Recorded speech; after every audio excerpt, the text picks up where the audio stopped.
Hi, I'm Bailey Van Tassel of Tribe Van Tassel, and I'm going to teach you how to start your very own garden today, just using things you already have in your house. We are going to start with garlic.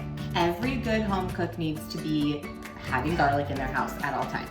So, we buy it at the store like this, and normally we open it up and there's a bunch of cloves inside, and typically I don't use every single clove, it just depends. So we end up with a bunch of these little loose cloves all around the house.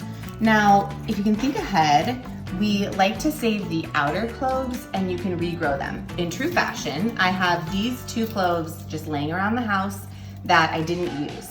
And this one even started to sprout. I'm sure you've had this happen. This is good if you want to start growing your own garlic. All you have to do is take your clove. You don't even have to take off this thin outer layer here. You just take it exactly like this and you're gonna plant it. So what I have here is a little bit of just organic soil.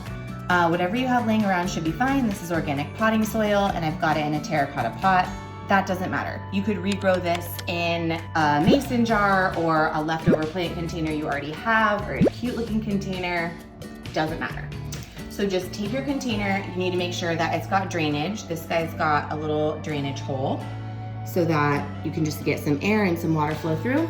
And then you're gonna take your little garlic clove with your sprout and you're going to bury it and push it into the soil about 1 inch. So we're gonna have this little part down and you're just gonna put him in here, just push him in about 1 inch, cover him with soil and then water.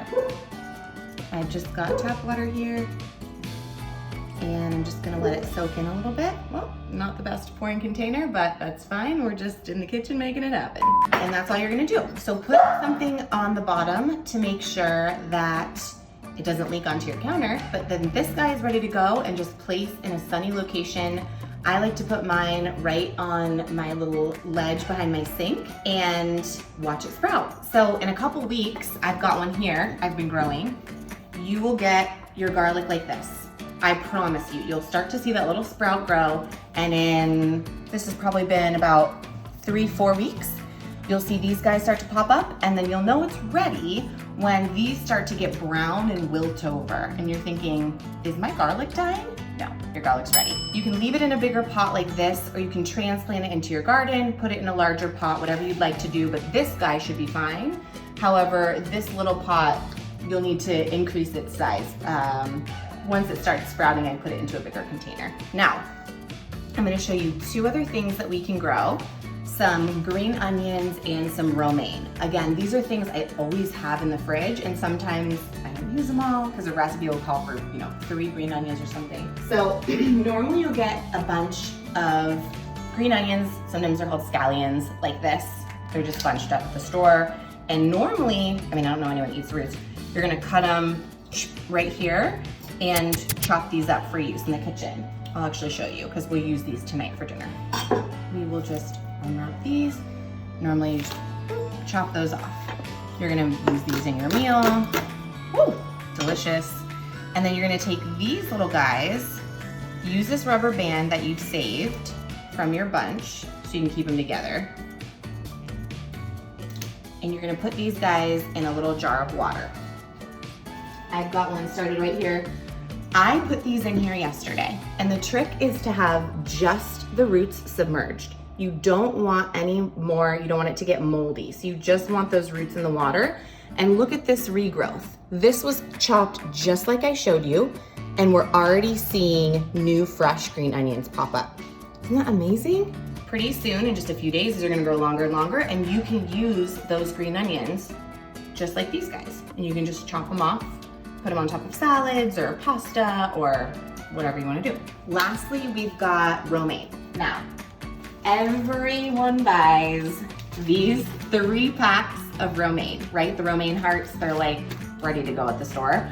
And as you can see, I've used 2 of them, and this little guy is like, maybe gonna get used, maybe not. It's just, I know it's the worst. But we all have that, right? So you've got this leftover romaine, and there's always kind of like the butt of the romaine that doesn't get eaten. So if you're gonna make a salad, you'll chop this and you're gonna chop this up and make your salad, right? Looks like we're having salad tonight. And then you've got this guy that you would normally just throw into the trash. Well, if you put this in a jar of water as well, just the bottom, it'll start to propagate and you'll see new growth come up from the center and you'll get tall romaine leaves coming up from the center. I'll show you. So again, I've got this little jar and I just have, looks like 1/4 of an inch, maybe 1/2 inch of water that's just covering the base of the romaine. You don't want the leaves in the water. Again, you don't want them to mold or get funky. So we just fill it up just enough on that little baby ridge. And then look in here. This was cut yesterday. We already have regrowth right here in the center. We're already seeing new romaine leaves come up. So those are gonna start to regrow, and in just about a week's time, you'll start to see little baby romaines, and then a couple weeks after that, you'll be ready to go. And there you have it. These are 3 things that you probably have in your fridge on the counter right now that you can use to start a little garden and make fresh meals at home.